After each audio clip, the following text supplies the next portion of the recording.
Bueno, Roberto, y eso fue el episodio 102, Pecios en El Salvador. ¿Qué te pareció este pequeño viaje chachalaquero? Amaru, sinceramente te digo que ha sido una experiencia eh, muy interesante, muy emocionante, porque pocas veces he tenido la oportunidad de dar a conocer lo que hemos investigado, lo que sabemos de nuestro patrimonio. A mí me ha encantado, la verdad, y te felicito de plano, principalmente porque conoces del tema, y eso es bien importante. Todas las preguntas, todas tus inquietudes están relacionadas con la investigación y han sido preguntas básicas para conocer, ha sido lo más importante para conocer de nuestro patrimonio. Así es que me tenés a tu disposición para cualquier otro tema o para nuevos descubrimientos. Me pongo a la orden, de plano. Perfecto, muchísimas gracias. La verdad ha sido genial tenerte por aquí. Y bueno, este episodio vamos a hacer un pequeño viaje histórico por datos muy interesantes sobre los pecios y otros también interesantes sobre algunos puertos y algunas situaciones que pasaron aquí. Así que bueno, esperamos que lo disfruten. Comenzamos. Esto es Proyecto Chachalaca, episodio 102, Pecios en El Salvador con Roberto Gallardo. ¿Qué tal, Roberto? ¿Cómo estás? Hola, ¿qué tal, Amaru? Muy bien, gracias. Es un gusto estar aquí contigo, con toda la disposición y con todo el entusiasmo para hablar un poco del mar y de los pecios, barcos hundidos y de puertos. Con gusto estamos. Perfecto. Mira, Roberto, algo que me gustaría preguntarte y siempre he tenido curiosidad. Cuando está lloviendo, ¿uno puede siempre sumergirse? ¿No hay ningún problema? ¿Hay algún efecto cuando uno está sumergido como buzo y empieza a llover? Fíjate, Amaru, que en el mar, aquí en el Pacífico y específicamente aquí en las costas salvadoreñas, en la época de invierno casi nunca se bucea, porque debido a la lluvia la visibilidad es mala, las corrientes son más fuertes, eh, hay movimiento. Entonces, la temporada de buceo aquí en El Salvador es entre noviembre y febrero, en verano, Noviembre, ok. ¿verdad? Ese es el mejor momento. Ese es el mejor momento, el agua está clara generalmente y no hay corrientes. Entonces, en la época lluviosa, en el invierno, sí no es recomendable, no se bucea mucho. Sin embargo, sí se puede bucear en los lagos, ¿verdad? Ilopango, Coatepeque, en todo el año. Pero igual siempre hay como esto de turbiedad que no permite ver, se reduce la visibilidad. O es ya en un lago es diferente. En un lago es diferente, fíjate, siempre hay características naturales que cambian en invierno, pero en los lagos se mantiene generalmente la visibilidad y no hay Ok. corriente, ¿verdad? En el mar sí de plano. Ahí Ahí sí ya no se puede. sí, ahí no vas a ir a bucear eh, en junio, julio, agosto, ¿verdad? Ok, ok. Sí. Bueno, y así comenzamos este episodio. Me gustaría comenzar con la pregunta de rigor. ¿Quién es Roberto Gallardo? Bueno, eh, yo me considero una persona de mar principalmente, o sea, mi identidad básicamente se conforma en surfeador, ¿verdad? O surfista, como dicen ahora, y arqueólogo. Ese es Roberto Gallardo, ese soy yo. Entonces, habiendo conocido el mar desde muy temprana edad, empecé a surfear a los 13 años, ya por 1979 más o menos. Y bueno, formé mi identidad y posteriormente entré en la arqueología. Y dentro de la arqueología en algún momento se presentó la arqueología marítima, la arqueología subacuática. Entonces ahí vi la oportunidad de trabajar en el mar. Y fue así como empecé a trabajar en arqueología marítima, buscando barcos hundidos, pecios. Pecios es el término arqueológico, como bien sabes, Amar. Y es así como ese es, esa persona me considero yo, ¿verdad? Ok. ¿Y un momento trascendental que quisieras compartirnos que haya sucedido en tu vida? Mira, un momento trascendental es cuando conocí el mar, como te repito, cuando empecé a surfear. Eh, Cuando empecé a surfear me di cuenta que vivir en el mar o vivir muy relacionado al mar es un estilo de vida, es una forma de vida. No simplemente es una actividad o un deporte o un entretenimiento, sino que es una forma de vida. Y yo estoy muy agradecido con mi poder superior por haberme llevado en ese camino. Ok, y mira qué Así es que sí, interesante. ese sería un evento trascendental. Muy bien, entonces comienzas a bucear, te incorporas a esto de la arqueología y llega el momento en el que se vinculan tus dos grandes pasiones, la arqueología y el mar. Es correcto. Entonces, ¿cómo comienza esto por la práctica del buceo? ¿Cómo fue tus primeras oportunidades? Fíjate que allá en el 2005 vino una pareja de arqueólogos argentinos que dieron un curso en 2005, un curso sobre arqueología subacuática. Y fue ahí cuando iniciamos en esta actividad. Fue ahí cuando saqué la licencia, la Open Water, ¿verdad? La primera licencia de buceo. Y fue ahí cuando me interesé en los materiales culturales, en la arqueología que se encuentra en el mar. Ok, Sí. interesante. Y actualmente, ¿cuál es tu relación con los pecios y con la arqueología subacuática? Pues fíjate que desde el 2005 empezamos un proyecto que en realidad empezó en el 2011, cuando registramos el primer barco hundido, el primer pecio, que fue el San Blas. Iniciamos un proyecto que ya lleva 12 años, más o menos, 13 años, que consiste en identificar y registrar sitios arqueológicos marítimos. Y el proyecto pues lo continúo todavía en lo posible y en eso estamos, ¿verdad? Hasta la fecha hemos identificado 12 pecios, 12 barcos hundidos en el mar territorial salvadoreño, un puerto antiguo y estamos buscando, todavía tenemos un pecio que no hemos encontrado en Jiquilisco y hay un puerto también ahí en Jiquilisco que no lo hemos encontrado y eso está pendiente. Ok, Entonces seguimos. mira qué interesante. Y bueno, ya más o menos vamos entendiendo en la conversación de que los pecios son estos naufragios, estos barcos que se hundieron Correcto. en el pasado. Así Pero es. ¿cuál es la definición que podríamos tener por parte de un especialista? Sí, un pecio básicamente es un barco hundido.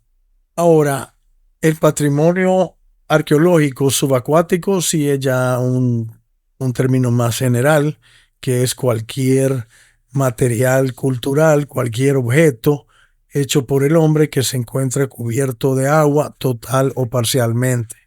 Y luego reducimos más ese campo y vamos a la arqueología marítima, que es lo mismo solo que en el mar. Es la ciencia de la arqueología aplicada en el mar. Y dentro de esa disciplina de la arqueología marítima están los pecios.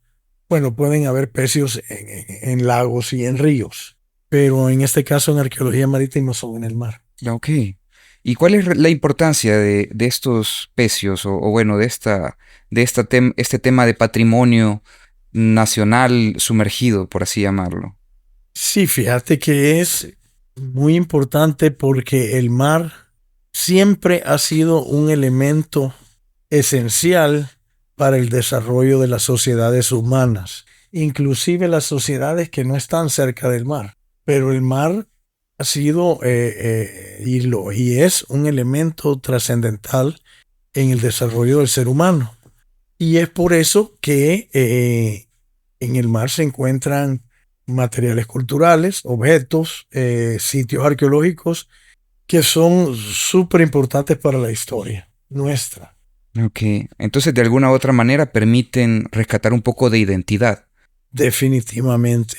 Eh, Permiten rescatar la identidad, fortalecen nuestra identidad y sin duda son parte del rompecabezas de nuestra historia, no solamente nuestra historia nacional o historia local, sino que la historia mundial.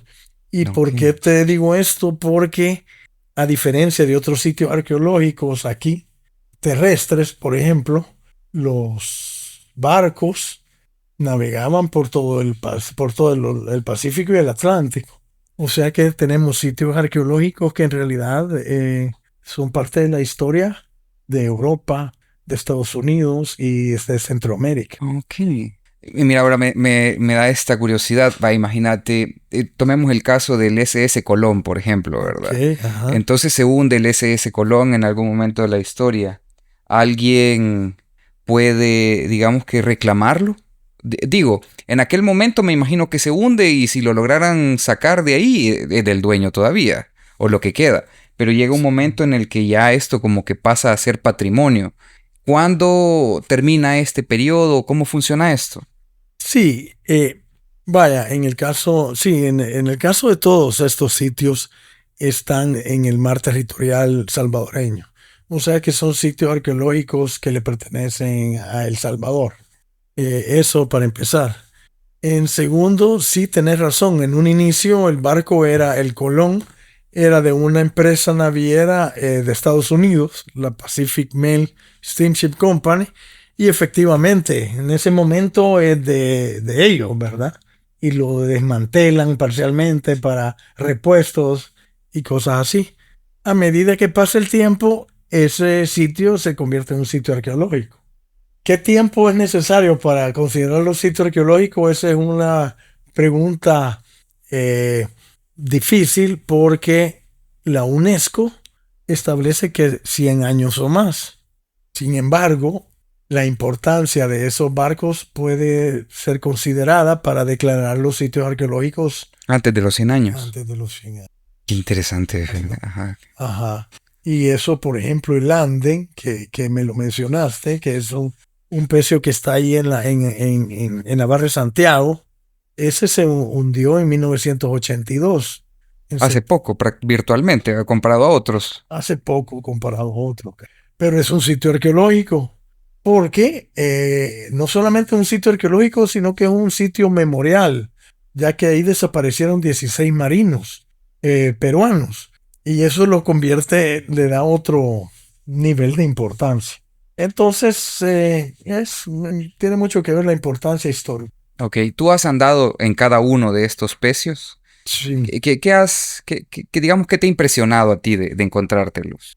Mira, en primer lugar, encontrar un pecio, un barco hundido es emocionante. O sea, yo lo considero una aventura, ¿verdad? Meterte a buscar un barco que está en el fondo del mar, que muy poca gente o nadie lo había visto recientemente, es emocionante.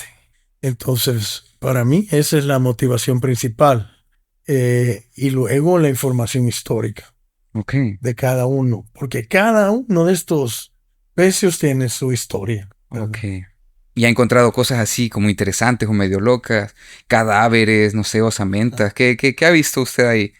Fíjate que de los pecios que hemos registrado, solamente el Anden, que naufragó en 1982, el 18 de septiembre de 1982, es el único donde perdieron la vida a marinos. Ahí no hemos encontrado osamentas humanas, pero sabemos por los periódicos y por el relato de sobrevivientes que sí se perdieron 16 vidas. En los demás pecios no hemos encontrado restos Ok, humanos, ok. porque se salvaron. Generalmente estos barcos cuando iban navegando colisionaban con un banco de arena o con un arrecife y daba suficiente tiempo. Para poder escapar. Sí. Ok, Ajá. pero digamos, ¿por qué uno se imagina un barco hundido y la cultura popular lo hace evocar esta idea de que tal vez se encontraron tesoros o algo por el estilo? ¿Encontraron algo que usted pudiera decir esto es un tesoro o alguna cosa por el estilo? Fíjate que hay una diferencia de cómo ve los objetos un arqueólogo, un científico o un investigador con el público en general en cuanto al valor económico. Para nosotros, en realidad, el valor de los objetos se basa en la cantidad de información que te proporcionan. Por eso es bien importante el lugar donde se encuentran, en qué barco, etcétera. Generalmente lo que encontramos en estos barcos es mm, utensilios o la carga que llevaban. Utensilios que eran usados por la tripulación o parte de la carga. Por ejemplo, vajillas, platos, o sea, cerámica, botellas de cerveza, botellas de licor, eh, cubiertos que usaba la tripulación, ladrillos. Se han encontrado ladrillos que eran parte de la cocina o que eran parte de la carga. Eh, ¿Qué más? Bueno, cargas industriales, cables, tubos de hierro. En uno encontramos lingotes de plomo, muchos lingotes de plomo que eran parte para la construcción de esa época. Acordémonos que la mayoría de estos barcos estaban funcionando entre 1850 y 1900, cuando era la revolución industrial. Entonces todos los países, bueno, todos los países del mundo, hasta las colonias de los imperios, se estaban desarrollando industrialmente. No se diga ya en las grandes potencias como Inglaterra, Estados Unidos, Europa. Y mucha de esta carga estaba relacionado con la revolución industrial, ¿verdad? Comercio. También acordémonos que estos barcos que traían materiales industriales y carga bienes eran los mismos que exportaban el café y el añil y los productos locales, ¿verdad? Cueros, plata que salía, en esa época salía plata del Oriente, de las minas de Oriente, eh, etcétera, ¿verdad? Ok. Mira, yo creo que esto es algo que se han de estar preguntando muchos, porque nomás lo dijiste, yo me lo pregunté. Esas botellas de cerveza y esas botellas de licor, ¿se pueden tomar? ¿Se tomaron? ¿Qué se hicieron? ¿Qué pasa con eso? Es curiosidad sana. Sí, fíjate que eso se ha convertido en gran parte como un mito urbano, una leyenda urbana, o sea, en este caso una leyenda marítima, que cuando encontrás botellas con licor, el licor todavía está bueno para tomarlo, Ajá. y en realidad generalmente está arruinado. ¿Se arruina por filtración ok. Exacto, sí, por filtración o por la temperatura incorrecta, no sé, ¿verdad? Eso Ajá. ya un especialista en licores te lo podría decir. Pero bueno, nosotros todas las botellas las hemos encontrado vacías. Ah, ok. Así es que Mire, no, yo creo que aquí hay una cosa. no, Yo- no tuvimos la oportunidad de Mire, pero probarla. es que es muy curioso como usted lo dice, fíjese, porque aquí pareciera que hay evidencia bueno, mire, si usted dice que estaban arruinadas y que las encuentran vacías, no sé, es curioso. Bueno, porque Tal eh, vez, que tal vez hubo un saqueo previo, no sé. No, bromeo, Roberto. bueno, al museo llegaron vacías, digámoslo así. Bueno, esa es la forma correcta de Así, decirlo, ¿verdad? así se encontraron, fíjate. Ok. Hay unas, quiero ver, hay algunas cervezas, hay unas botellas de cerveza que sí se encontraron con los tapones, fíjate, pero como bien lo has dicho, generalmente se filtra el agua salada Sin duda, la presión en la profundidad. Ahora, mira, bueno, hay casos pero estos son casos diferentes, por ejemplo, de contenedores que se han caído en tormentas, de esos Containers. sí, Ajá. barcos de transporte gigantes que en las tormentas pierden contenedores. Ajá. Hay un caso de que iban cargados con botellas y las rescataron, ¿verdad? Esas estaban buenas porque no tenían mucho tiempo. De ahí yo he leído de casos en Europa, no me acuerdo si en el mar Báltico, de cargamentos de licor del siglo XIX que sí han salido buenos en contenido, ¿verdad? Entonces, pues hay excepciones. Ok, qué interesante, ¿verdad? Bueno, dejemos de lado los pecios un rato y me dijiste algo muy interesante sobre esto de la arqueología subacuática, ¿verdad? Me Ajá. comentabas que hay algunos sitios acá que existen, o sea, que ya se encontraron, y otros que todavía se están buscando. ¿Qué se ha encontrado hasta el momento? Bueno, hasta el momento hemos encontrado 12 barcos hundidos y un puerto. Ahora, encontrado no sería tal vez el término correcto. Los hemos registrado y los hemos documentado, Ah, ok. porque serían 13 sitios arqueológicos marítimos. Porque algunos de estos ya se conocían, como los que mencionabas ahí en los Cóbanos, el Cheribón y el Douglas, son peces que son visitados bastante por usos deportivos, ¿verdad? Ahora, hay otros que sí no se conocían, pero eso básicamente.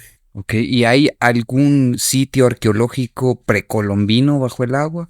¿Algo que se Sí, registre? sí hay un sitio arqueológico subacuático en Huija, en la isla de Igualtepeque y en el lago de Huija, porque ese lago se formó recientemente, pues hablando De la historia, arqueológicamente, digamos, ¿verdad? sí, Sí. y ahí hay sitios hundidos, Igualtepeque en Huija y otros sitios adentro de Huija. También hay sitios prehispánicos como el Cajete en Aguachapán, en la Barra de Santiago, que el agua lo ha cubierto en parte. También está otro en Las Tunas, en La Unión, que era un sitio a la par del mar, cerca de la playa. Entonces esos, bueno, está eh, Punta Chiquirín. Esos sitios son prehispánicos, algunos de 1500 años, y son sitios arqueológicos marítimos. 1500 años. Sí, por ejemplo, el Cajete tiene 1000 años, es de 900 después de Cristo más o menos. Luego, las Tunas sí tienen 2000 años. Eh, bueno, igual Tepeque en Huija también 1000 años más o menos. Entonces sí hay varios. ¿Y se logra registrar más o menos de qué etnia provenían, de qué cultura eran estos sitios? Sí, sí, en la mayoría de los casos sí. Por ejemplo, Igualtepeque es Pipil. Sabemos eso por la cerámica, por los materiales. El de la Barra de Santiago, el Cajete, también es Pipil. Ya en el caso de Punta Chiquirín ya es más difícil, porque Oriente había ahí, ya está como una periferia cultural, digámoslo de esa manera. Las Tunas también es bien antiguo, probablemente maya o lenca, pero sí, se puede. Qué interesante, Fe. Sí. Está bien interesante eso. Lo que pasa, Amaru, Ajá. que generalmente los sitios se han enfocado con base a la arqueología terrestre. No se ha visto la relación del mar con las sociedades de esos sitios. Ok. Y, por ejemplo, cuando ya consideras el mar, te das cuenta que algunos de esos sitios eran puertos. Porque estaban muy próximos. Sí. Y porque tenían, por ejemplo, cerámica importada, que no se encuentra en otra parte. Por ejemplo, en el caso de Punta Chiquirín, hay cerámica de Nicaragua. Entonces ahí se demuestra que había un comercio marítimo. Interesante, Sí, ¿no? sí, eso es bien importante. Y no se ha estudiado aquí. Sinceramente te lo digo que no se ha estudiado la tecnología naval ni la arqueología marítima prehispánica. Para nada. Por lo menos en esta región no se ha hecho ningún estudio de eso. En México sí, en Panamá también. Bueno, en Guatemala también han estudiado las rutas comerciales en los ríos, el Usumacinta, en el área maya, ¿verdad? Han encontrado remos, puertos, pero aquí no, aquí no. Ok. Bueno, mira, ahora también me gustaría preguntarte algo. Mira, yo sé que tal vez no viene mucho al caso, pero tal vez tú que estás vinculado a estas temáticas de arqueología marina o marítima, ¿escuchaste alguna vez de Chasca, la Virgen del Agua, de la Barra de Santiago? Me parece esa leyenda. Sí, sí. ¿Hay algún indicio de que eso haya sido real o algo por el estilo? Fíjate que muchas de esas leyendas fueron creadas en el siglo XIX, algunas a principios de 1900. A la creación de la salvadoreñidad que le decían en aquel tiempo. Correcto. Sin embargo, en el caso de Shasta, es probable que el sitio este que te comentaba puede haber influenciado, porque es un sitio importante. Pero sí, generalmente esas leyendas como Atlacad, Atonal, Shasta fueron creadas. Ok. Y era algo que veníamos viendo en otros episodios de que sí hubo un periodo en el que se crearon imágenes, se crearon personajes para que digamos que el imaginario de la sociedad de aquel tiempo tomara un poco más de identidad. Pero era como un proceso en el que se trataba como de despegar de la identidad que se tenía en los años 1800, por ejemplo, que teníamos, por ejemplo, una comunidad indígena muy combativa en contra del Estado. De pronto, por ejemplo, tenemos el levantamiento de Anastasio Aquino en 1833, después levantamientos en el 46, después levantamientos en el 50 y tanto, lo que pasó en 1885 con las reformas de Saldívar, y entonces así hay toda una historia, y esta época llega como con el objetivo de blanquear un poco la situación histórica con respecto al indígena, o por lo menos es lo que yo interpreto. Es correcto, sí, tenés toda la razón. Así ha sido. Okay. Ese era uno de los objetivos. Definitivamente. Sí. Así como homogenizar la sociedad, ¿verdad? Crear el mestizaje. Bueno, que en realidad el mestizaje es una realidad, pero no hay distinción de lo nativo, de lo originario. O sea, por lo menos no se le da la relevancia que merece. Correcto. Pero sí tenés razón. Ese era uno de los objetivos. Y en parte, lo interesante de estos barcos que hemos encontrado, como te mencionaba, que la mayoría son entre 1850 y 1900, era cuando se estaba dando este proceso, ¿verdad? Sí.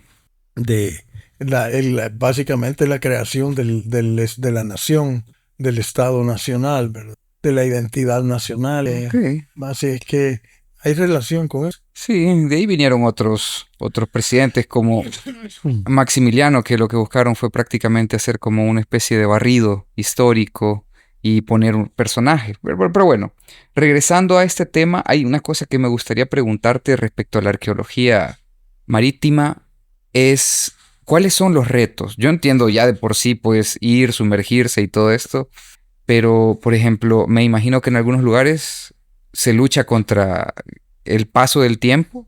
El salitre en algunos lugares me imagino que ha de afectar, pero tú que estás en el medio y lo ves de frente, ¿cuáles son los retos que encuentras? Sí, el reto que en gran parte nos compete a nosotros es registrar estos sitios, porque no podemos proteger algo que no conocemos. Entonces, lo primero que se hace en arqueología terrestre y marítima es identificar los sitios. Y luego viene el otro reto no menos importante, que es la relevancia, darle la importancia que estos sitios tienen. Eso es bien importante. Por eso es sumamente importante estar aquí contigo y que estés difundiendo este patrimonio cultural, porque es parte del reto que tenemos nosotros como salvadoreños, como ciudadanos, ¿verdad? Dar a conocer este patrimonio.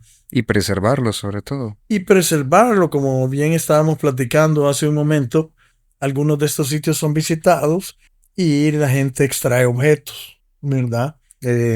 Como trofeos, prácticamente. Exacto, como trofeos, a veces por cuestiones económicas, se extraen hierro, bronce y lo venden. Ahí pasan los pickups en los cóbanos comprando. ¿En serio? Bronce. Entonces, mira, en los cóbanos ahora ya ha cambiado la situación. Es una comunidad muy organizada y el Ministerio de Medio Ambiente está haciendo un excelente trabajo ahí. Pero sí hay pecios todavía donde extraen hierro. Sí, sin duda, sin duda.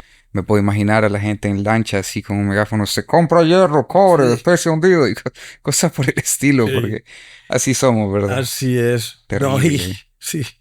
Y bueno, hubo un caso en que estaba el comisionado de la Policía de Turismo buceando en los Coan y estaban unos saqueadores sacando hierro en un barco abajo, en el fondo. Y él los oyó y hicieron el primero y único decomiso de materiales subacuáticos. ¿Se los llevaron presos o solo fue así como regaño? ¿Qué pasó ahí? Pues les decomisaron los objetos y los tienen en un museo pequeño que está en Fundarrecife, ahí en Los Cobos. Funda No sé qué Recife. pasó con los hechores, ¿verdad? Terrible. Bueno, y háblame, ¿cómo sucede esto? Imagínate, tenemos el SS Pochocuape. Nunca en la vida se había escuchado de él, como un pecio o algo por el estilo. Entonces ustedes llegan y hacen la documentación. ¿Cómo proceden a hacer esta documentación? Esto es solo un ejemplo teórico, Ajá. ¿verdad? Pero ¿cómo sucede? Bueno, te voy a dar un ejemplo real. En el museo, en la biblioteca del museo encontramos un mapa. Y ese mapa tenía la ubicación de un pecio. Este mapa lo hicieron en 1977 unos geólogos y hicieron un estudio de la bahía de Iquilico y ubicaron un pecio. Y lo identificaron ellos como el Brooklyn Castle, un barco que se hundió en 1896. Bien importante. Cuando yo encontré ese mapa en la biblioteca, decidí ir a buscar ese pecio. Entonces llegué al Puerto del Triunfo y entrevisté a los lancheros, ¿verdad? Los pescadores. Mire, usted sabe dónde está este barco. Y hasta que un lanchero dijo, sí, yo sé dónde hay barcos hundidos aquí. Yo sé dónde está ese barco. Ah, bueno, vamos. Regresé ahí, ya con equipo de buceo, con un par de compañeros, y nos fuimos con el lanchero. Y nos metimos al mar, porque es el mar adentro, ¿verdad? Y resulta que este lanchero había trabajado en un barco de pesca y cuando se les traba la red en los hierros o en piedra, los ubican con GPS para que no se les vuelva a trabar las redes y no pierdan la red. Y es así como se han identificado algunos peces. Qué interesante Y eso. efectivamente, llegamos a este lugar y nos dijo, aquí es. Aquí está el Brooklyn Castle, el famoso Brooklyn Castle, que no lo hemos encontrado porque nos metimos ahí y encontramos otro. Y entonces, por encontrar el Brooklyn Castle, hemos encontrado otros tres que Tre- no eran el Brooklyn Castle. Trinco. Qué O terrible. sea que es un laberinto, es un nudo enigmático con una chonga de signo de interrogación que lo vamos desarrollando poco a poco porque encontramos estos pecios y bueno, este es el Brooklyn Castle, ¿verdad? Ya lo identifica. Y de repente vamos encontrando objetos, ¿verdad? No, pero esta fecha de este plato no es del No Brooklyn data de Castle, eso, sí. ajá. Y la ubicación, no, hombre, si en el mapa sale que estamos bien lejos. Y entonces de repente encontramos el nombre del barco que encontramos, ¿verdad? Porque siempre lo llevan escrito en algún lugar, ¿verdad? En el casco. Sí, nunca hemos encontrado el nombre escrito. Ojalá fuera así. De fácil. Sí, ¿Qué es lo que, ese es el cómo lo sueño. identifican? Vaya, el Brooklyn Castle, que no lo hemos encontrado, Ajá. ya le habían puesto el nombre en el mapa. Ah, ok. Pero ese ahí está, no lo hemos encontrado. Y los otros los hemos identificado porque de diferentes formas, principalmente cuando entramos ya en los periódicos antiguos y en los documentos. Entonces ahí aparece el Honduras, por ejemplo. El Honduras está ahí en la bahía de Iquilisco y cuando lo encontramos creíamos que era el Brooklyn Castle. Pero el Brooklyn Castle es un velero. Entonces estábamos buscando un velero y resulta que cuando encontramos ese, había una gran hélice y había un motor de vapor. Entonces, no es el No, Brooklyn no puede Castle. ser, ajá. Y ahí empezamos, ¿verdad? Encontramos una mantequillera que era de 1876. Ese sí tiene la proa, la parte de adelante la tiene bastante completa. Le tomamos foto y de repente vamos encontrando en los documentos que en 1886 se hundió el Honduras, justamente enfrente de la bahía de Iquilisco. Y encajó la cerámica, encajó la fecha de la cerámica, la forma del barco, que era un vapor, y la ubicación.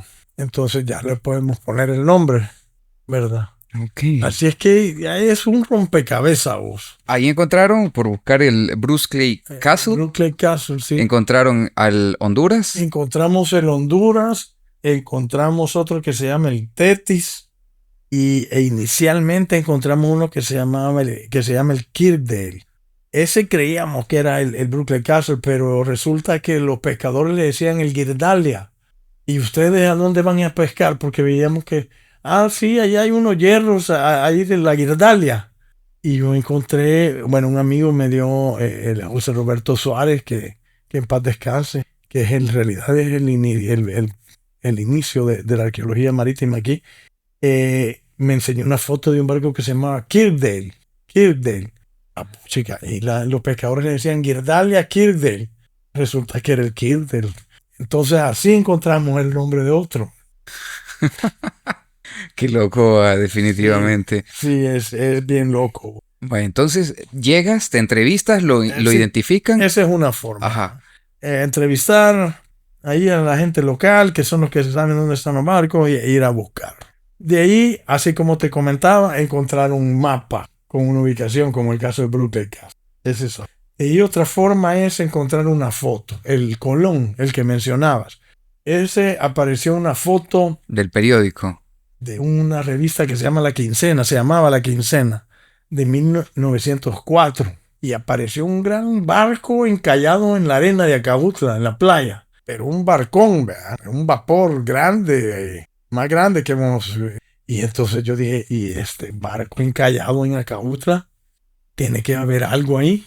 Aunque sea un hierro, tiene que haber quedado. Ajá. Y me fui, me acuerdo, vacaciones, me acuerdo, un 27 de diciembre. Y me fui a caminar por toda la playa. Y ahí estaba el motor. Casi que puesto. Sí, ahí estaba el motor. Y yo, pues es un motor de un barco de vapor. Tiene que ser el Colón. Y entrevisté a la gente. Sí, yo desde que la gente decía, yo desde que estoy chiquito, me acuerdo que está ese hierro ahí. Ajá. Pero imposible extraerlo de ahí. No. Ahí ese está enterrado en la arena. Son los cilindros del motor. Ok.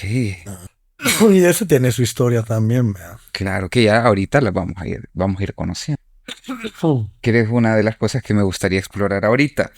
Es sobre esto de los casos específicos y de las historias que hay detrás de ellos. Claro. No sé si te parece, comenzamos por el andén. Vamos de occidente a oriente, entonces. Ok.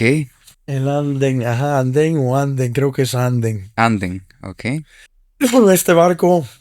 Este barco fue construido en Noruega en 1961.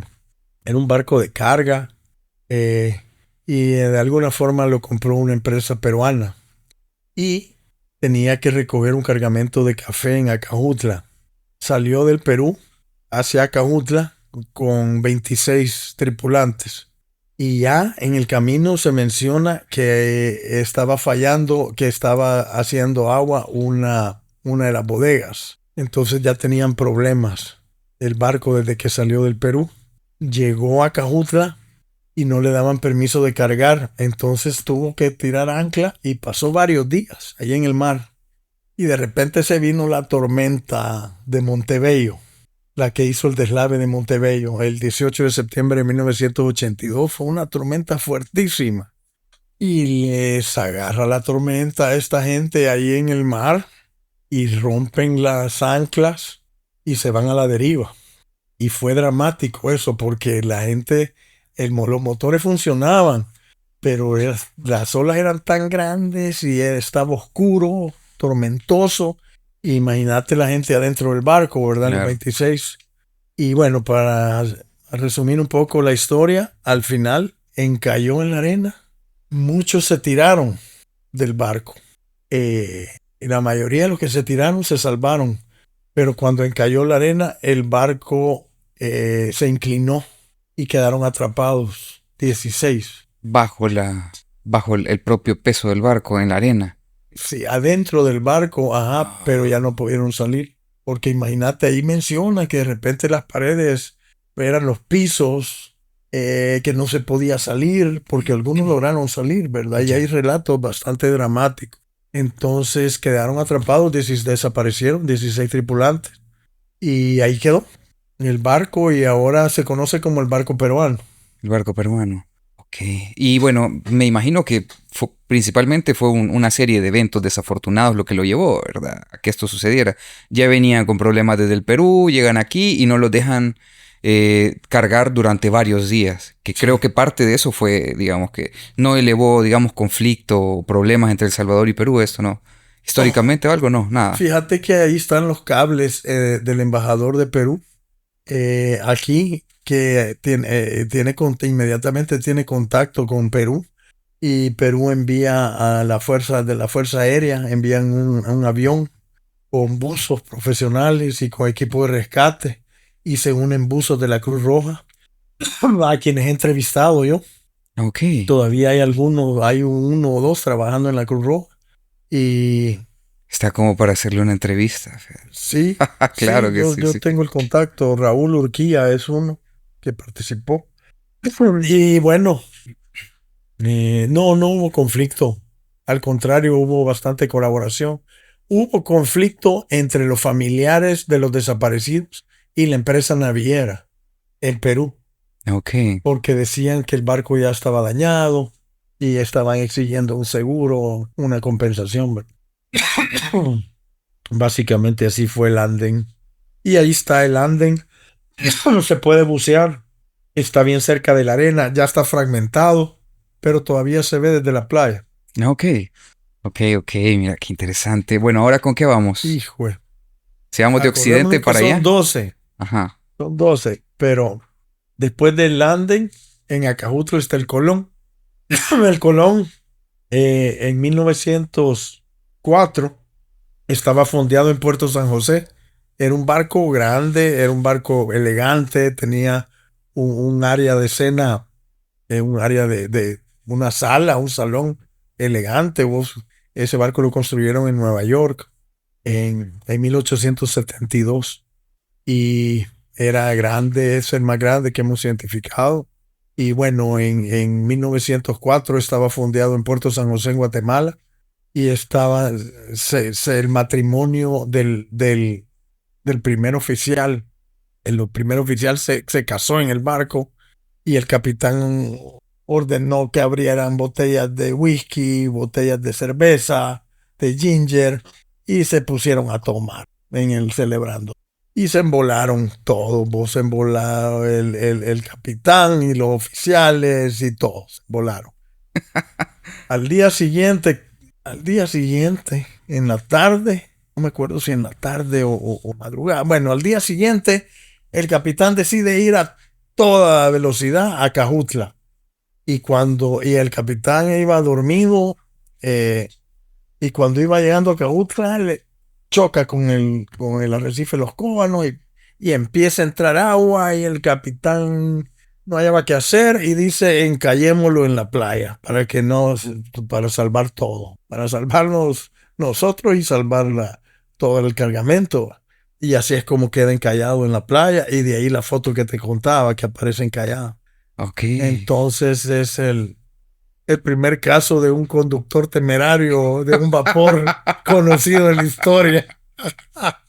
El primero y único. Bueno, por lo menos tal vez aquí, en otros lados, tal vez ha de ser más Sí, común, ¿verdad? Claro, sí, sí. sin duda. Vos de otros.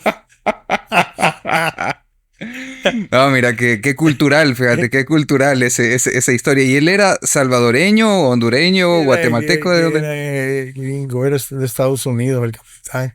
Era un capitán bien reconocido, fíjate. Pero ahí falló definitivamente. Se hizo un gran escándalo en Estados Unidos. Primero le cancelaron la licencia y hubo juicios para ver, ¿verdad? Lo del barco Las y todo. responsabilidades y todo eso. Sí, así es que sí. Hubo fallecidos en ese, ¿no? ¿Verdad? No, ese lo encallaron. El capitán en realidad, aparte de todo, sí hizo lo correcto en encallarlo en la arena, ¿verdad? Claro, lo mejor para poder evitar, digamos que, muertes. Sí, eso es bien. Y allí los periódicos sale la foto hasta de la novia, fíjate, de la boda y, y en los juicios, ¿verdad? Del capitán, cuánto dinero se perdió. Bien interesante el Colón. Todas estas fotografías en Estados Unidos, ¿verdad? Esas las he conseguido En la librería de Congreso en Washington, que muchas están en digital que se pueden conseguir ahí. Qué interesante, Y mira. ahí está la historia. Ahí, ajá. Entonces es el Colón, ¿verdad? De ahí, vaya, después del Colón, el Colón, construido en 1872 y naufragó en 1904, el abril de 1904. 28 años tenía más o menos, ¿verdad? 78, sí, más o menos. 1872, 1904. Sí, no, estaba relativamente nuevo. Ese barco es bien importante porque fíjate que ese barco, cuando los franceses querían construir el canal de Panamá, Ferdinand de Lesseps, que fue el ingeniero que construyó el canal de Suez y que fue el ingeniero que empezó a construir el canal de Panamá por los franceses, viajó en el Colón de Panamá a Ok. Nueva York para enseñarle allá a los gringos el gran proyecto francés, y en el Colón se fue. Y el Colón estuvo también en una revolución ahí en Panamá, lo secuestraron. Había tenido historia de todo Sí, tipo ese barco. sí tiene historia el barco, el Colón. Cada uno vos de estos barcos tiene. Y de ahí, vaya, después del Colón nos vamos ahí a los Cóbanos. Ahí en los Cóbanos hay cuatro pecios. Está el Columbus, Columbus, sí, sí, sí. el Cheribón, el Douglas y el Arce, el Manuel José Arce. El Manuel José Arce es el último que hemos registrado. Es bien bonito para visitarlo, está bien profundo, está como a 150 pies, pero es un barco de la Segunda Guerra Mundial. Era vamos a ver, de la naval salvadoreña. Era barco Correcto, de guerra. correcto. Estuvo en la Segunda Guerra Mundial transportando pertrechos a Inglaterra, cuando era por el Atlántico Norte, cuando Los japos Sí. atacaron Pearl Harbor. Un poco después, cuando los submarinos alemanes, los U-boats, estaban hundiendo a todos estos barcos de Estados Unidos, ahí anduvo el Arso, ¿verdad? ¿Y qué clase de barco era el Arce? Es un barco pequeño, como de patrullero de las costas. No es un barco grande, pero Es como un lancha grande, sería. no recuerdo cuánto tendrá, tal vez unos 100 metros. Ay, grande, Sí, grande. y está bastante completo porque se hundió recientemente. O sea que Eh, sobrevivió la Segunda Guerra Mundial. sí, sobrevivió y después lo compró la naval salvadoreña. Ah, yo pensé, bah, mira, yo hasta ahorita pensaba de que ese barco lo había, digamos que, prestado el ejército salvadoreño para apoyar digamos que a los aliados en la Segunda Ah, Guerra Mundial. No, ya después de la guerra fue que lo compraron. sí, sí, no, es que ajá, te comprendo, eso sí, eso es como una posibilidad, pero no, en este caso terminó la guerra, se quedó en Florida patrullando, ayudó a sacar, esta es otra que son las cosas que uno encuentra, ayudó a sacar en Alabama, en la costa, estaba hundido el primer submarino que hundió un barco con un torpedo en la historia. En la Guerra Civil de Estados Unidos, un submarino confederado que lo Ok. habían hecho, imagínate, 1863, no sé, 62, que funcionaba así. Con mano, Sí, a mano, y sí. le ponían una carga de dinamita en la punta y se iban a chocar contra los barcos. Bueno, ese submarino lo sacó este barco que tenemos aquí. Qué O interesante, sea, lo mira, qué encontraron, lo interesante. sacaron y lo llevaron a un museo. Ajá. Así es que está el Manuel José Arce. En esos tiempos se llamaba Madrona y aquí le pusieron Manuel José Arce.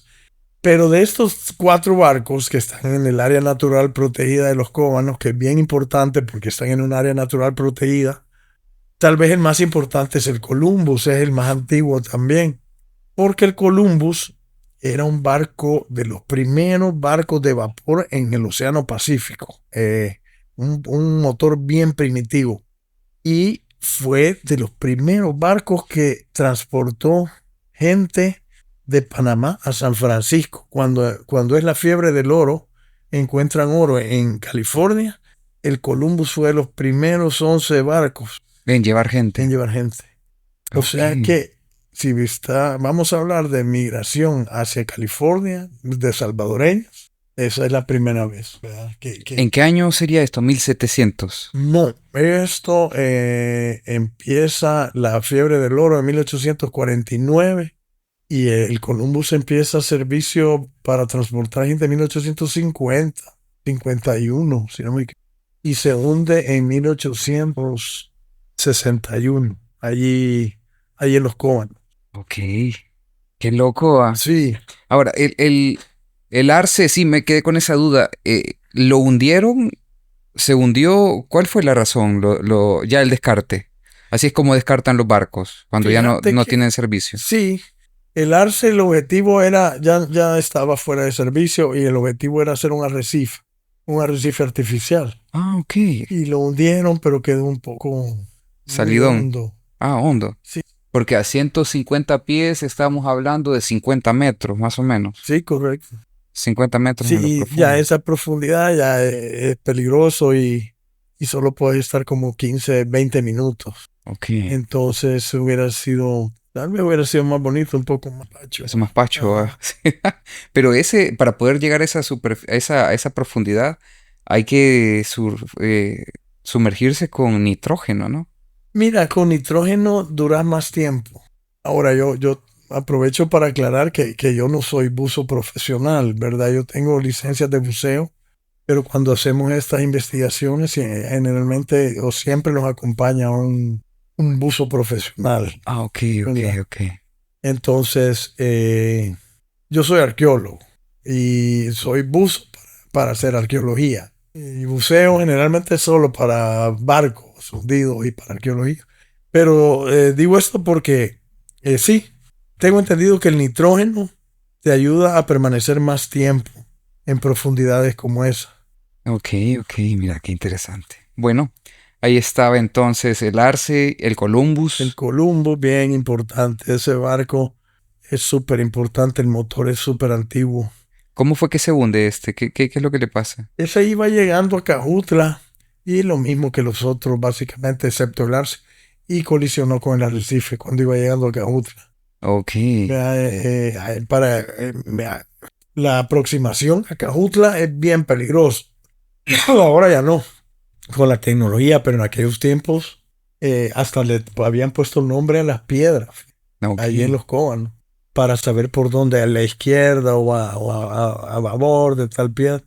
Y chocó, el Columbus colisionó y se hundió. ¿Recuerda el nombre de alguna de estas piedras? No, Ok, no, pero por ahí por 1880, especialmente los Estados Unidos, que con esta empresa que tenía el monopolio, ya aparecen los nombres. ok. Sí. Bueno, después del Columbus, ¿qué tenemos? El Hotel Columbus, el El Cheribón. Cheribón. Cheribón, un barco francés construido en 1882 y naufragó en 1904. Eh, Alta tecnología para la época, francés, tecnología motor de vapor francés. eh, Estuvo en el Pacífico, en Indonesia, transportando tropas francesas hacia Vietnam, cuando Vietnam era colonia francesa. Y aquí lo mismo colisionó. Iba saliendo de Acajutla en 1904, cargado de café. Los documentos dicen 13,000 sacos de café. Y colisionó y se hundió. Siempre en las piedras de Acajutla. Sí, siempre ahí en los cubanos. Están malditas esas piedras, definitivamente. Sí, allí. Si no, no tuviéramos los precios. Eh, Bueno, mira, no es que uno se alegre de la catástrofe pasada, ¿verdad? Pero bueno, uno lo estudia, ¿no?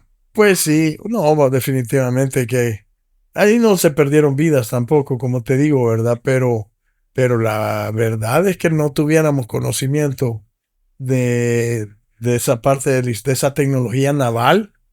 Una compañera, una colega hizo una tesis de la tecnología naval del Cheribón, muy interesante. Si no se hubieran hundido. Ok. Si no se hubieran hundido, tal vez lo hubieran Hubiera pasado deshuesado. desapercibido completamente. Sí, los deshuesan en una parte y no se divide y se pierden. Ok. Bueno, después del Cheribón tenemos el El Douglas. Douglas, construido en 1872 y naufragó en 1901.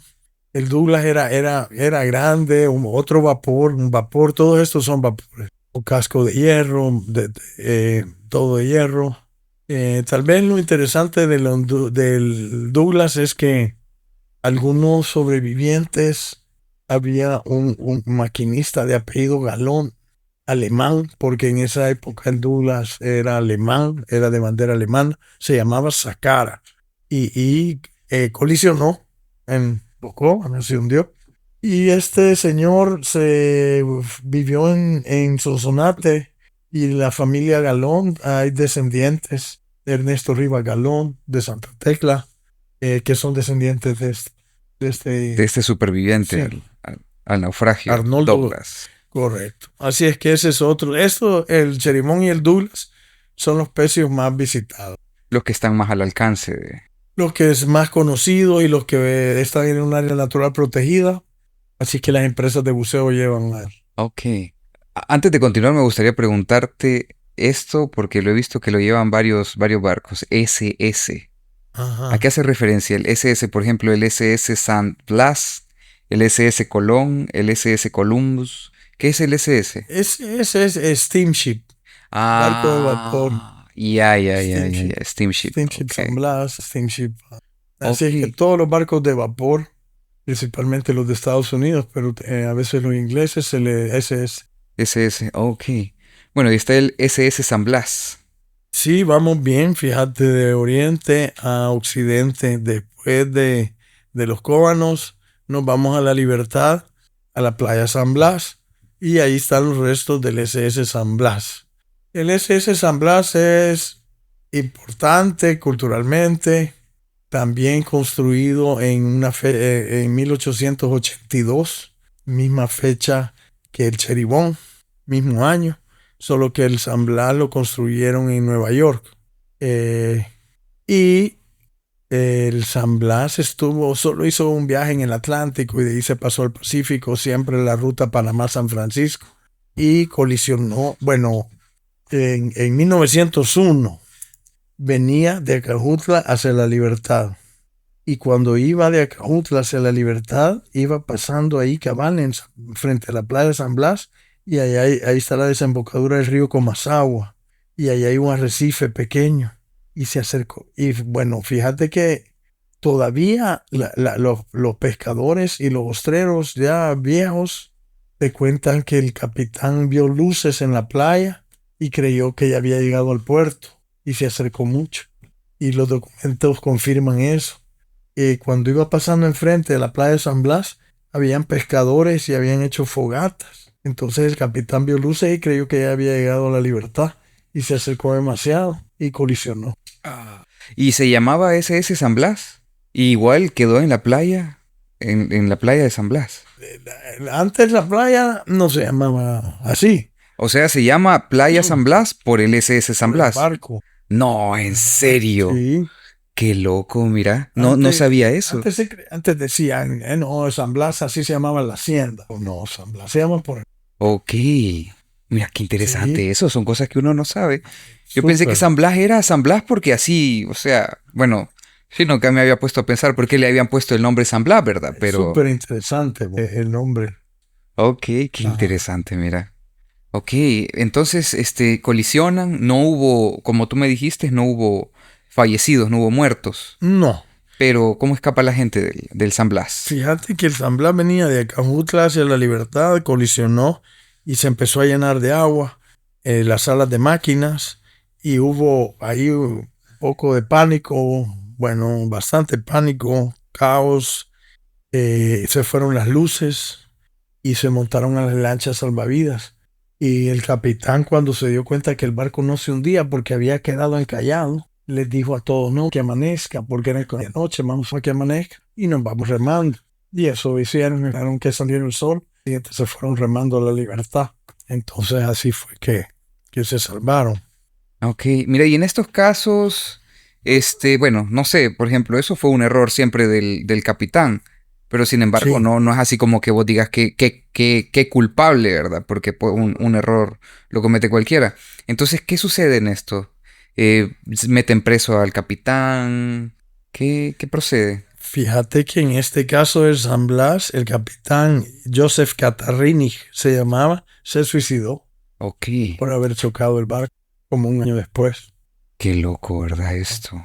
Mira la historia, cómo la tenemos de cerca y ni nos damos cuenta. Y así es que lo que pasa generalmente es que hacen un juicio y ahí dictaminan, ¿verdad? Porque la empresa es una empresa grande, la Pacific Mail Steamship Company, y por ejemplo, el Colón, el Honduras, el San Blas y el Columbus eran de la misma empresa, de esta Pacific Mail Steamship Company, que era la empresa que tenía el monopolio del Pacífico, ¿verdad? Ok.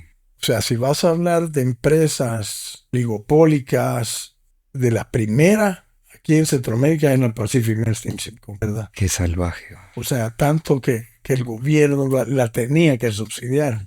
Era una cuestión, sí, eso es una historia aparte.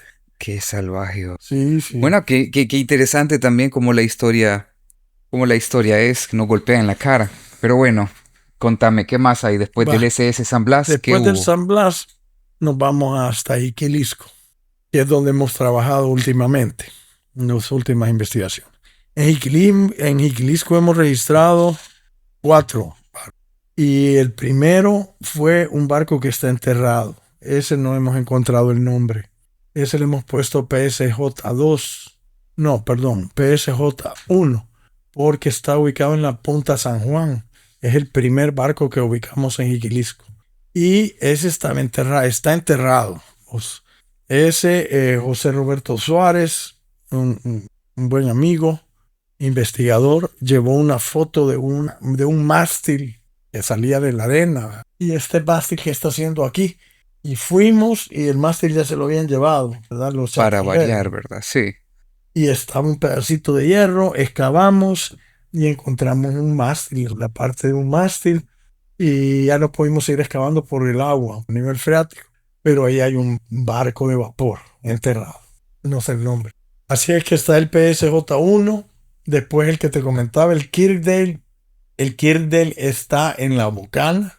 Este era un velero. Ese no era vapor. El Kirkdale era un velero que se hundió en 1890 no me acuerdo. 1890 y algo. En octubre de 1890 y algo. Iba cargado con madera porque estaban sacando bastante madera de Puerto del Triunfo, de la madera que había. Era una selva. Pero es que recuerdo, fíjate que hay incluso hoy un poema de Roque Dalton que habla, un escrito de Roque Dalton que habla de esto, que una empresa de la Rail Company, England Rail Company creo que se llamaba, se cobró parte del trabajo de venir a poner el tren aquí a El Salvador con madera fina, que se utilizaba para poder exportarla libre de impuestos. Entonces me imagino que tenía mucho que ver esto. Eso era. Sacaban, aquí nosotros exportábamos diferentes maderas, bojoba, cedro, Sí, correcto. mora. El Kirkdale, no, el Brooklyn Castle llevaba mora, el Kirkdale llevaba mangle y chocó, que cayó en la arena por el peso. El peso de la avaricia. Sí, el peso de la avaricia y de la vara de madera.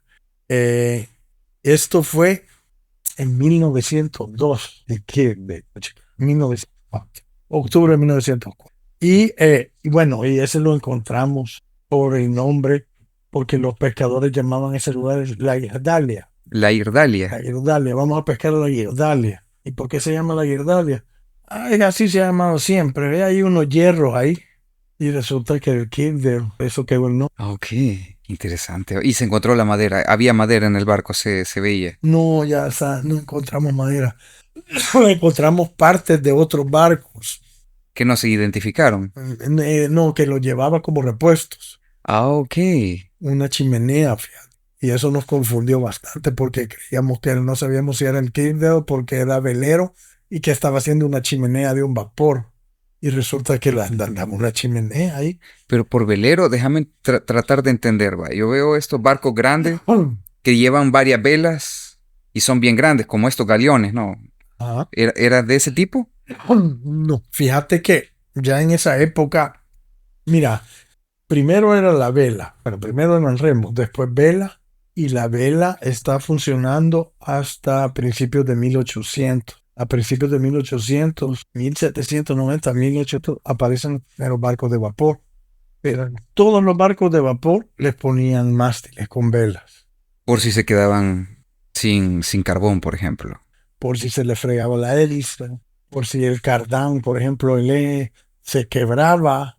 Perder un barco de eso no era así. Imagínate sin velas y se te acaba el carbón, se pierde. Entonces todos tenían velas. Ok.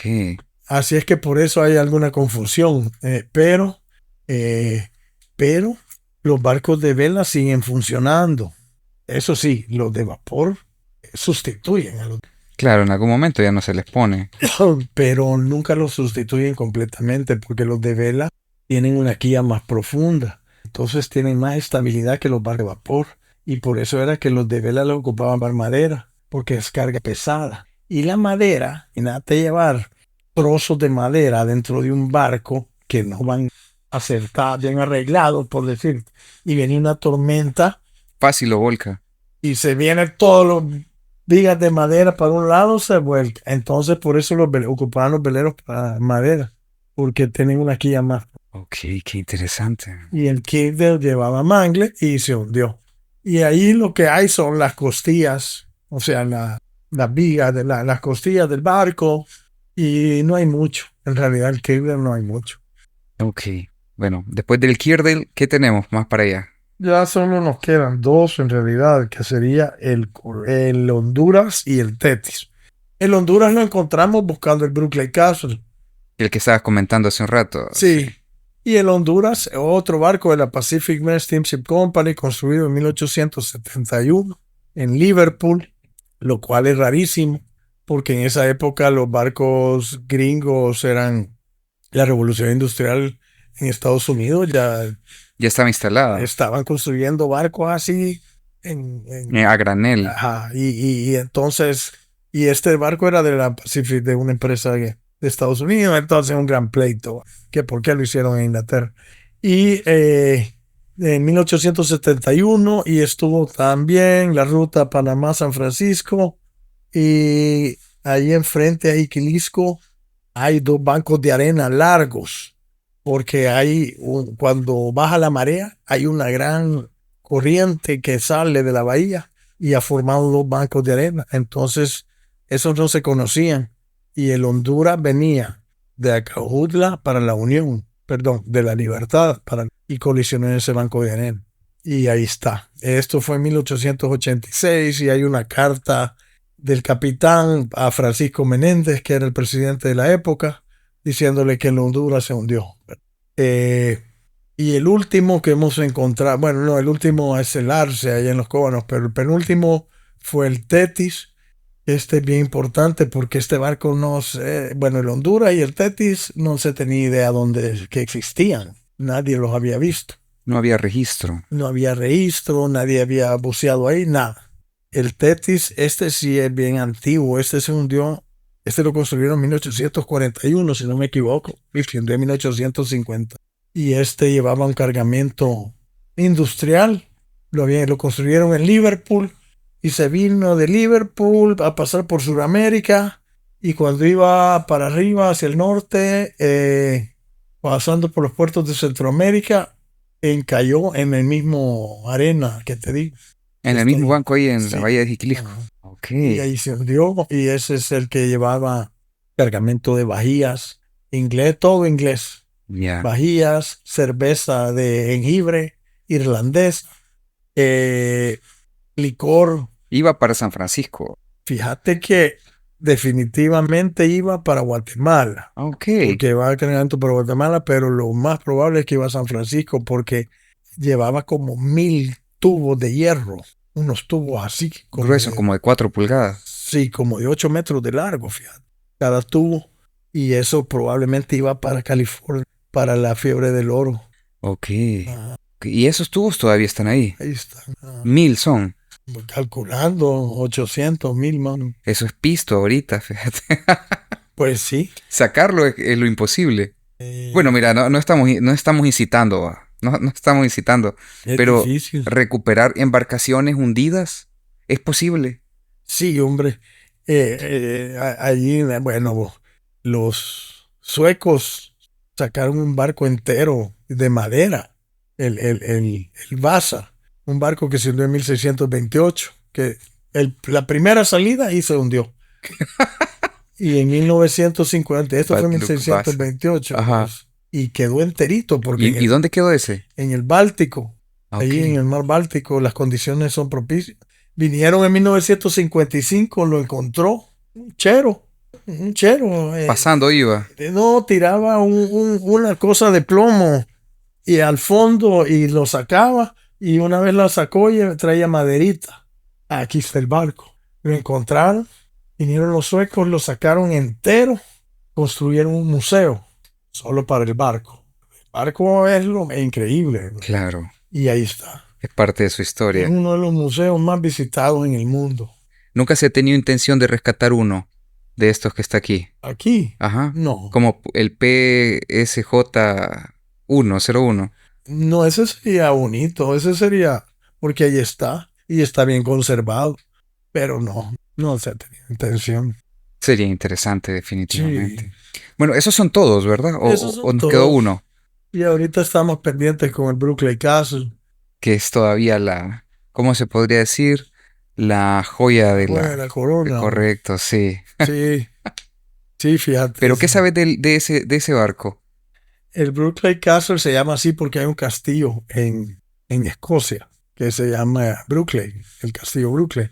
Y ese barco, cuando abren el Triunfo, el puerto del Triunfo, que el puerto del Triunfo fue bien importante, porque de ahí salía el café que estaban cosechando en Santiago de María, en toda la cordillera Tecapa absoluta. En algún momento ese café ya no salía por la Unión, sino que salía por el Triunfo. Y por eso es que todos esos pueblitos se hicieron bien importantes, y hay arquitectura bien interesante de lámina troquelada de Hamburgo, europea, porque en 1894 fue el segundo puerto de exportación más importante, Triunfo. El Triunfo. Y en ese año andaba el Brooklyn Castle. Y el Brooklyn Castle era grande y tenía una quilla en profunda. Entonces la gente del Triunfo quería que llegara el Brooklyn Castle a cargar café, porque el Triunfo era de una... Entonces querían que llegara el Brooklyn Castle a cargar café, y el Brooklyn Castle era un gran problema, vos entrar allá y a veces, si no había un vaporcito que lo guiara por los canales, se tenían que quedar allá afuera y reventaban cohetes o disparaban para avisar que ya estaban ahí. Y a veces pasaban 4 días y no lo llegaban. Bueno, la cuestión es que llegó el Brooklyn Castle y entró a cargar café y llegó hasta el muelle del Triunfo. Entonces eso fue un gran escándalo, porque si puede entrar un velero con una quilla de 8 metros, puede entrar cualquier vapor. Entonces el Brooklyn Castle se hizo famosísimo, y hay puchica, y hay cartas y hasta poemas hay de gente del Triunfo pero en una de esas el Brooklyn Castle iba cargado con madera de mora en 1897 y encalló a la salida de Jiclisco, y llegó el vaporcito de la empresa del Triunfo y le amarró un cable y se reventó el cable y se le fregó la hélice al vaporcito y lo dejaron ahí. Y ahí está. Ok. A ver cuándo se encuentra. Va a ser interesante. Fíjate que estamos con una empresa de buceo. Tal vez este año lo vamos a ubicar. A tratar otra vez. Si eso pasa, inviten, por favor, queremos. Yo te aviso, Amaro, sin falta. Perfecto. Viendo el interés que tenés y agradecido por difundir esta información, vas a ser el primero. Calidad. Muchísimas gracias. Va a ser muy interesante cuando eso pase. Y bueno, ahora que estamos aquí en el Puerto del Triunfo, esto me gustaría que nos lo pudieras explicar. ¿El Puerto del Triunfo recibe el nombre por alguna cosa en particular? Ya se llamaba así, fíjate, el Triunfo, como un lugar, un caserío. Ya se llamaba así, pero el Triunfo no era un puerto importante, sino que sí había ahí, sí se navegó, o sea, se navegaba en Jiquilisco, había navegación prehispánica, sin duda, hay sitios arqueológicos, pero en el siglo XIX En 1893 se empieza a promover el puerto. Se empieza a promover ese puerto y se forma una empresa que se llamaba El Triunfo Company Limited, que era una empresa de San Francisco. Y hacen una buena inversión, hacen un contrato con el gobierno y hay un pleito. Hay un pleito entre los cafetaleros de Usulután con la empresa de Estados Unidos, porque los cafetaleros Miardi, Schonenberg, Ávila tenían Sol también tenían interés en sacar el café por la Unión. Entonces viene esta empresa gringa y hace un contrato con el gobierno y empieza a salir el café por el Triunfo. Entonces hay un cambio ahí de dinámica económica. Okay. Y en 1894 el Triunfo, a esta empresa de Estados Unidos, hacen todos los esfuerzos contra todo. Sí tenían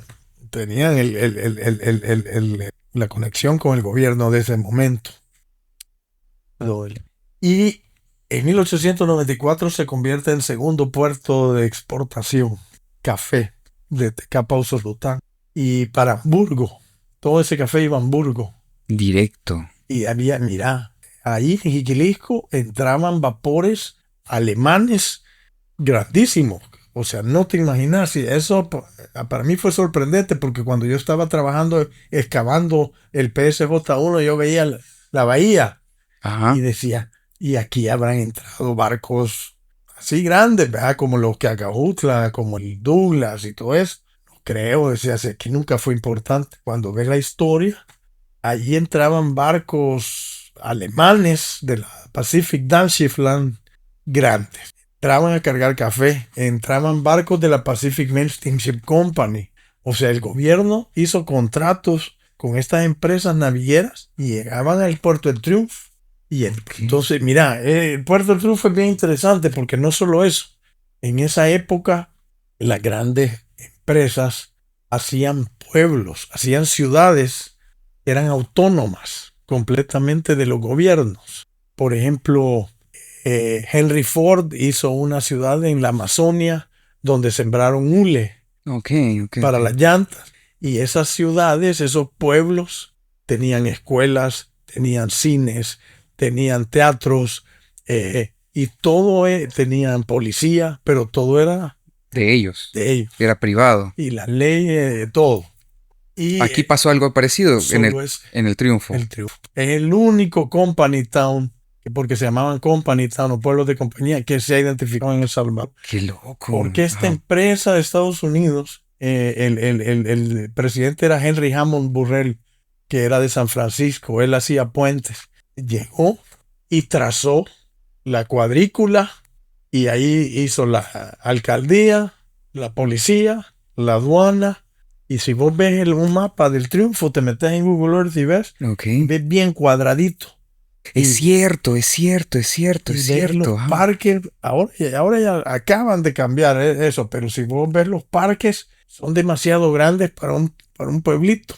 Son dos parques grandes. Unidos, sí. Pero eso es porque así lo hicieron las compañías. O sea que el Triunfo la diseñó una compañía. Mira, qué lo que era esa definitivamente. Y bueno, y para hacerte corta la historia, vino Tomás Regalado, presidente, y cambió y cerró el puerto. Y quebró a la empresa del Triunfo. A la empresa de Estados Unidos. La quebró.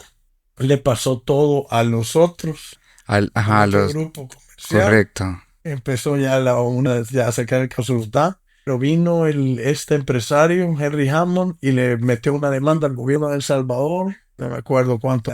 Salvaje. Y la ganaron. Pero tuvo que pagar. Qué loco. Sí. Y qué costumbre nuestra pagarle a los extranjeros.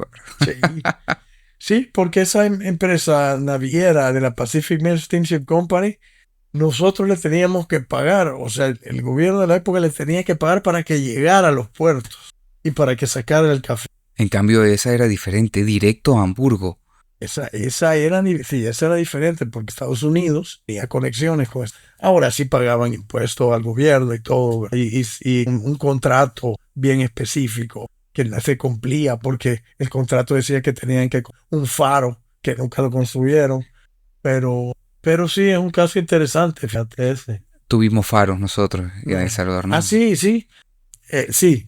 El único faro que yo conocí es el que pusieron Cumbre. en la Libertad, Bueno, el de la el que era Libertad, parqueo. el Ajá. más famoso en Apulo, hay otro Ah, pero ese lo construyeron como en el 2000 algo, no me acuerdo. ok, ok.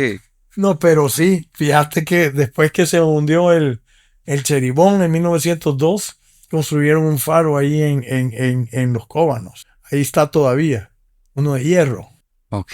Y la vez pasada yo andaba en el Golfo de Fonseca y en una de las islas había un faro así de hierro también. Ah, de verdad. Sí. Ok, qué interesante. Mire, son de esas cosas que uno desconoce totalmente. Y analizándolo, fíjate, a mi forma de ver, El Salvador no se identifica como un país de mar, pero prácticamente lo tenemos tan cerca, a diferencia de otros países que, por ejemplo, yo veo Chile que tiene una cultura con respecto al mar diferente completamente, tienen Sí, acceso directo y mucho sí. de su comunicación entre sus islas es por mar. En cambio, nosotros lo tenemos tan cerca, pero eso de que nos identifiquemos a nosotros como un país de mar o de marinos, ¿no? Es que eso es lo que pasa, fíjate, que nosotros sí teníamos una cultura marítima en esta época, en los 1800, bueno, y antes, pero entre 1850 y 1900, si ibas a viajar a cualquier parte del mundo, si ibas a mandar una carta, si ibas a exportar café, era por mar. Definitivamente. O sea, al tren hasta 1926 es que se conecta San Miguel perdón, la Unión con Guatemala. Entonces, todo el siglo XIX no había de otra, Por barco. por barco. Ok. Ajá. Bueno, hasta en las fiestas del correo de San Salvador sacaban barcos por la fiesta del comercio. O sea, era una cultura marítima bien. Persistente, existía. Nuestros abuelos, tatarabuelos, estoy seguro que más de una historia cuando llegaban a la Libertad y lo bajaban en la canastilla esa, ¿verdad? Ahora no, pues. Sí, súper rápido, definitivamente. Quizás habrá sido nuestra posición geográfica. Guatemala está ahí nomás. Nicaragua, Honduras. Para abajo, digamos que hay otros puertos de mayor interés. Tal vez por eso, digamos, no nos volvimos tan relevantes y no se continuó. Pero siempre dije que El Salvador deberíamos de ser casi que un pueblo pesquero, algo así, no sé. Sí, Pienso. sí, sí, el mar, bueno, hasta recientemente se le está importancia, se le está dando al mar, ¿verdad? Desarrollo. Pero sí, y somos tan pequeños que el mar ha influenciado hasta las poblaciones al norte. Sí, definitivamente. Bueno, y vamos a ir terminando este viaje por la historia, definitivamente muy interesante, y aquí me gustaría preguntarte cuáles son las últimas palabras que te gustaría darle a nuestros escuchas respecto a este tema del patrimonio marítimo, a este patrimonio subacuático que tenemos. ¿Qué te gustaría decirles? Sí, gracias, Amaru. Bueno, principalmente agradecido con todos los oyentes, contigo, por difundir nuestro patrimonio. Es algo, yo considero que todos tenemos esa obligación. Eh, y lo que puedo confirmar, lo que he confirmado en estas décadas, porque han sido décadas, la verdad, de investigación de arqueología marítima, es que tenemos un gran potencial y tenemos un patrimonio cultural marítimo sumamente importante, ¿verdad? Tenemos estos barcos, estos pecios registrados, tenemos una historia marítima bastante fuerte y tenemos que dar a conocer esto y tenemos que seguir investigando. Y cuando me refiero a seguir investigando, me refiero a todos nosotros, a ti, por ejemplo, que estás con este interés, a los oyentes de este maravilloso programa que tenés, que tengamos siempre curiosidad, que tengamos curiosidad por nuestro patrimonio, que lo protejamos porque eso es parte de nuestra identidad. Así es que yo los invito a todos a seguir conociendo sobre nuestro patrimonio marítimo, sobre lo que guarda el mar, nuestras costas, que es emocionante, ¿verdad? Ok, Y muchas gracias, realmente ha sido un viaje muy interesante por la historia. Y bueno, con eso terminamos el episodio 102, Pecios en El Salvador. Nos escuchamos pronto.